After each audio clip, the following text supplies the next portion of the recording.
On attaque l'ordre du jour. Aline Oreille, la 1 à 3. Donc il s'agit d'attribuer une subvention à l'association Entraide Solidarité 13 pour un montant de 1 600 € comme l'année dernière. Question, remarque. Je mets aux voix qui est pour, qui est contre, qui s'abstient, adopté. La 2, les anciens combattants. Donc c'est pour une attribution de subvention à l'association des anciens combattants pour un montant de 800 € qui est égal à l'année dernière. Il faut savoir que cette association ainsi que le Souvenir français finance une partie du voyage à Verdun qui aura lieu le 6, 7 et 8 juin pour l'école des Bourgoumettes. Et je tenais particulièrement à remercier Madame Sophie Chavamel et Madame Martin pour leur travail. Oui.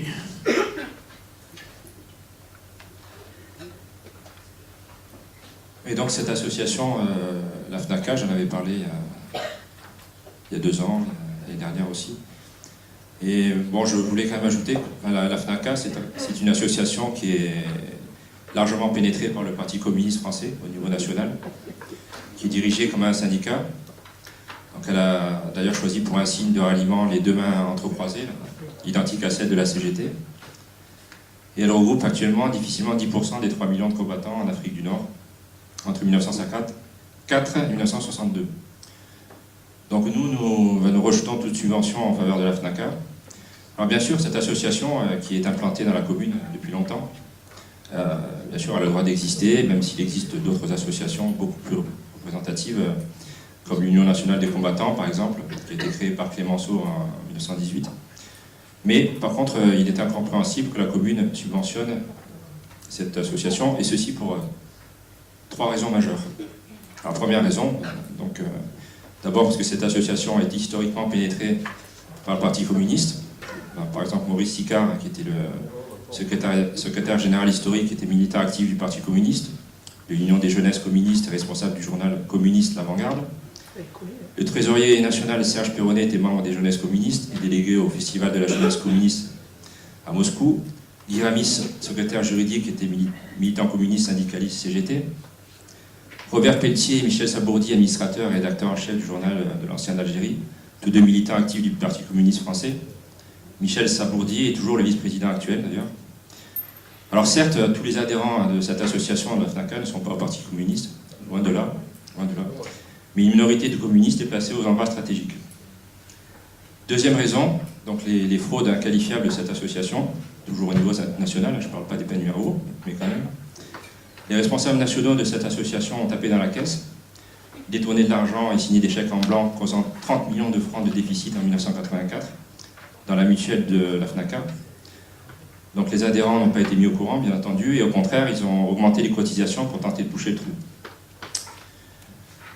Donc évidemment, dans les colonnes du journal de l'ancienne d'Algérie, le journal communiste de l'époque, les rédacteurs n'ont pas manqué d'accuser le gouvernement et la dureté des temps. Troisième raison, donc les faits historiques, ou plutôt les méfaits historiques du Parti communiste français. Le Parti communiste veut se redorer le blason et représenter les anciens combattants à travers la FNACA. Mais qu'a fait le Parti communiste français au cours des 3 derniers conflits majeurs qu'a subi notre pays?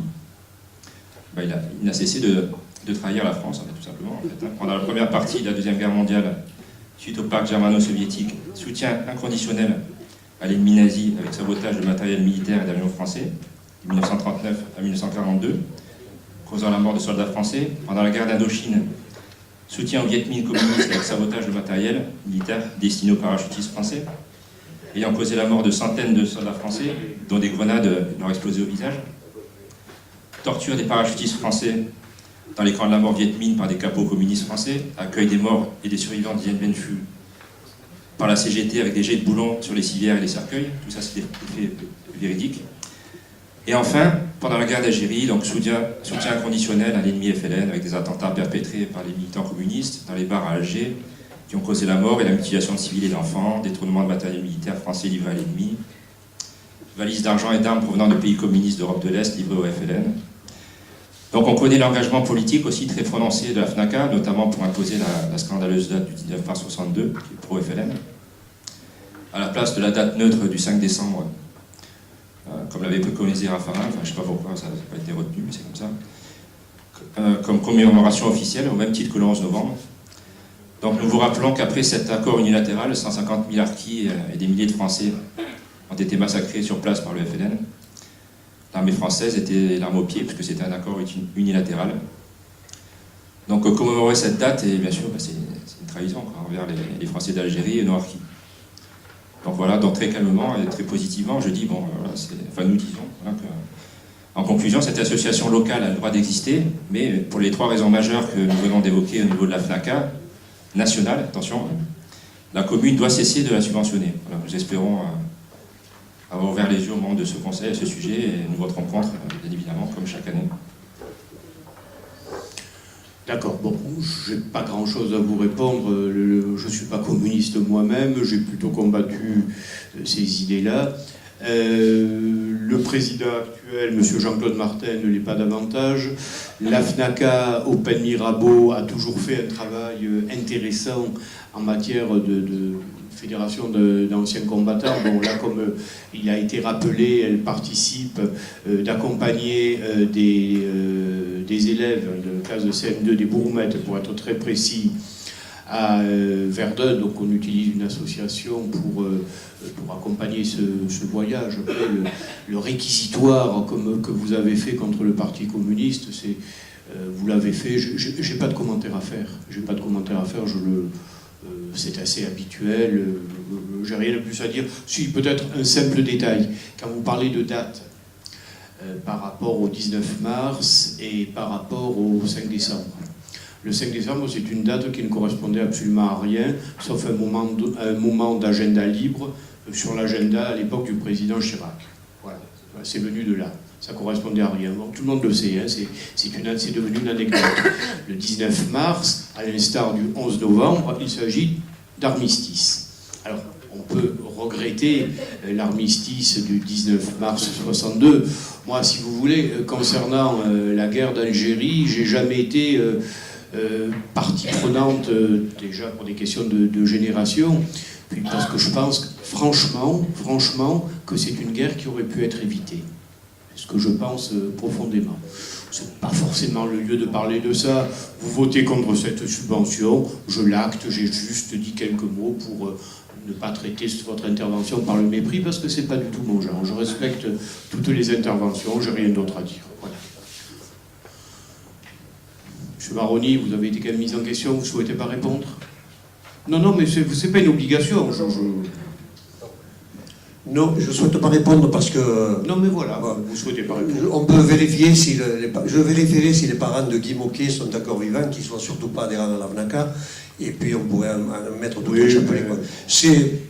Non, mais il n'y a pas de quoi répondre. Serge, moi qui suis un passionné d'histoire, c'est un vieux débat qui maintenant appartient de plus en plus à l'histoire sur le rôle du Parti communiste depuis la Révolution d'octobre. Voilà, chacun en pense ce qu'il en veut. Il y a eu des choses bien et puis des choses sans doute beaucoup moins bien. Donc on va passer aux voix. Pour la 2, je mets aux voix qui est contre, donc 3 voix contre, qui est pour, qui s'abstient, adopté.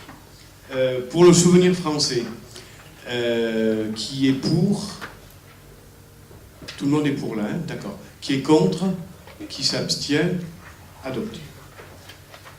Alors, au-delà des particularités de l'association, je veux particulièrement remercier ceux et celles, et Annie en fait partie, qui participent du travail de mémoire qui est fait. Et j'en profite pour vous inviter, enfin, ça n'est déjà fait, dimanche à 11h ou 11h30, 11h, nous nommerons le rond-point qui est situé à l'entrée de la caserne des pompiers, rond-point de Verdun, pour commémorer la bataille de Verdun, dont je vous rappelle, nous fêtons le 100e anniversaire. Et je pense que là, on sera unanime à partager le devoir mieux encore le travail de mémoire que nous devons avoir, et pour lequel j'ai souhaité effectivement confier à Sophie et à Annie ce déplacement à Verdun.